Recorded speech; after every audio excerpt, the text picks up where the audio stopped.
Coming up on DC News Now, a stolen car crashes on the highway in Fairfax County. Plus, what led to 3 construction workers being shocked on the job in Alexandria? Neighbors reacting to the scene. High pressure is in place, giving us sunny skies to start the week, but we'll let you know how long these sunny skies stick around. Then Prince George's County leaders looking to curb rising youth violence. They're asking the community to step up. And meet this week's DMV doer, a local orchestra teacher bringing home a Grammy for her work in the classroom. You're watching the station covering all of the DMV. This is DC News Now. And thanks for joining us on this Monday. For DC News Now at 4, I'm Mark Hall. And I'm Annalisa Gale. Right now, we know 5 people are in the hospital after a stolen car crashed at the intersection of I-66 and Route 50 in Fairfax County. And investigators have been on the scene all afternoon. Our Randy Bass is live just a few steps away from where it all happened in Fair Oaks. And Randy, what have you learned from police? Yeah, right now officers tell us of those 5 people taken to the hospital, one of them has serious life-threatening injuries. This all after a white sedan came barreling off Route 50 up this exit ramp and over the top of that hill, crashing onto the other ramp below. Officers here on scene tell us it all happened right around 12 o'clock this afternoon when they first were alerted to a stolen car reported out of Prince William County, seen nearby at the Fair Oaks Mall and Route 50. Police say the driver spotted those officers, then took off from a parking lot down Route 50, went flying up the ramp and onto that hill, hitting the I-66 ramp wall below. Police say the gun found inside was a rifle. Police say all 5 adults, 4 men and 1 woman, were inside the car at the time. All of them taken to the hospital at first. 2 of them were considered to have serious injuries. Officers tell us now only 1 of them is considered to have life-threatening injuries at this point. Police have not released the name of the driver or any of the passengers involved. That investigation still ongoing at this hour. We'll bring you more details as we get them in Fair Oaks. I'm Randy Bass, DC News Now. All right, Randy, thanks so much. And taking a live look outside on this Monday, this is a live look at the Kennedy Center. Sunny still. It was really nice, Mark. A little chilly at the start, but it warmed up a bit. Let's head over now to meteorologist Damon Matson with the first look at our forecast. Damon, not a bad start till Monday. No, not at all, especially as many folks out there rounded out this holiday weekend. We'll take the sunny skies and certainly we'll take those temperatures trying to bump up a little bit from over Saturday and Sunday. Now, we started out on the colder side of things this morning. We had some locations around freezing.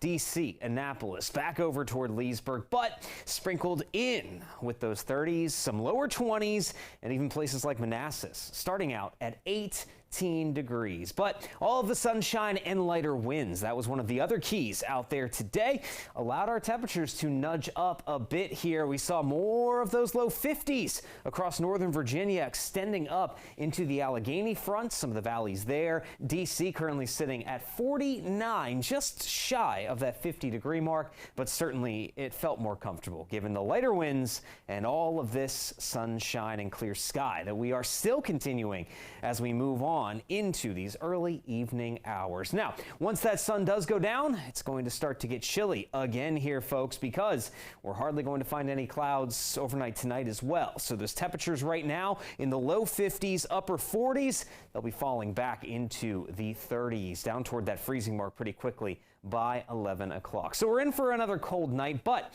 as we move ahead through the rest of the week, are we expecting temperatures to continue to rise? And is this sunshine going to stick around? We'll have a full look at your forecast coming up here in just a bit. All right, Damon, thank you. Developing now, 3 workers were shocked this afternoon while working on a construction site in Alexandria. Yeah, it happened along a stretch of Stevenson Avenue. DC News Now's Dave Oval has been speaking to officials in that area this afternoon. And Dave's joining us live. Dave, what can you tell us? Good afternoon to you, Mark and Annalisa. Right now, I want you to take a look at this metal pole sitting on the fence behind me. That is what the construction workers handled after it came in contact with the power line. Alexandria police responded to the Old Creek Homes construction site shortly after noon. The 3 unidentified men are the only ones injured. All of them were taken to the hospital. And as we said, 2 of them have life-threatening injuries. That's all the information police have released at this time. What happened at this construction site surprised neighbors like Nathaniel Getacho. When I saw everything, I saw a lot of police cars, but I saw a lot of the black cars. I don't know what they call them. Investigation, whatever. I really thought somebody got shot, somebody died.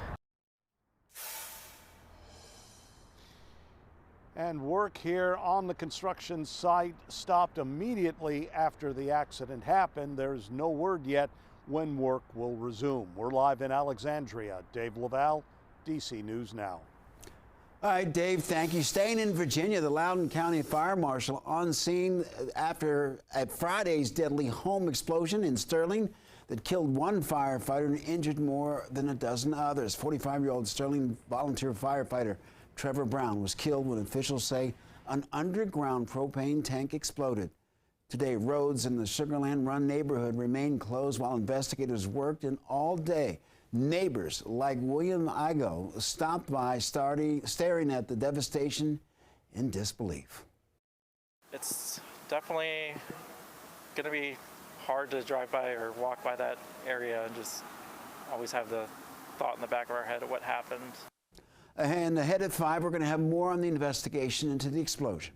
Here at 4 in Maryland, Prince George's County at-large council member Calvin Hawkins is launching a new initiative to stop violence. He hopes the initiative will help young people to choose peace. The focus will be on mentorship. It's part of a 4-step strategy. This comes as the county there is seeing an increase in crimes among young people. Sheriff John Carr says this is an important step. We're hurting. We're hurting. We need you to want to be a part of making some of the change in our community. The only way that we're able to do this is if we develop those relationships, starting young. The initiative was developed in collaboration with Dominic Henry, who is a former gang leader, and Eddie Mathis, who was once known as the godfather of the D.C. drug trade. And a heads up, Metro Riders, it's President's Day, which means that some trains and buses will be running on a different schedule for the rest of the day.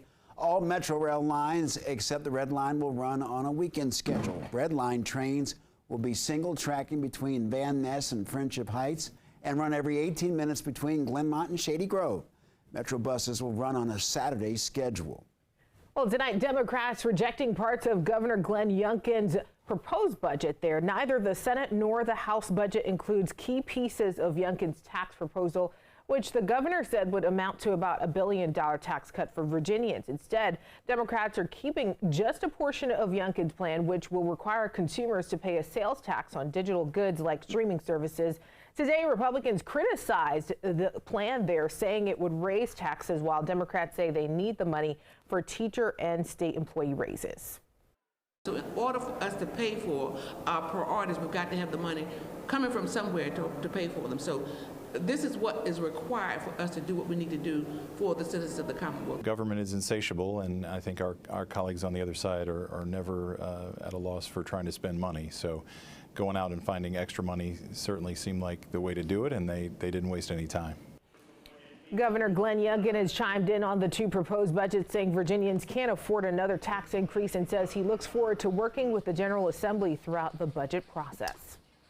And in honor of Black History Month, the Washington Capitals revealed these jerseys designed by local artist J. Freeman Robinson. The names inside of the numbers are the club's 11 individuals that represent black hockey and their impact on the history of the Washington Capitals. Now, these jerseys are going to be auctioned off by Monumental Sports, with the proceeds benefiting the Capital Impact Fund and during the Caps Rising Stars Academy Hockey Clinic. Now, Alex Ovechkin surprised the kids while sporting the new jersey.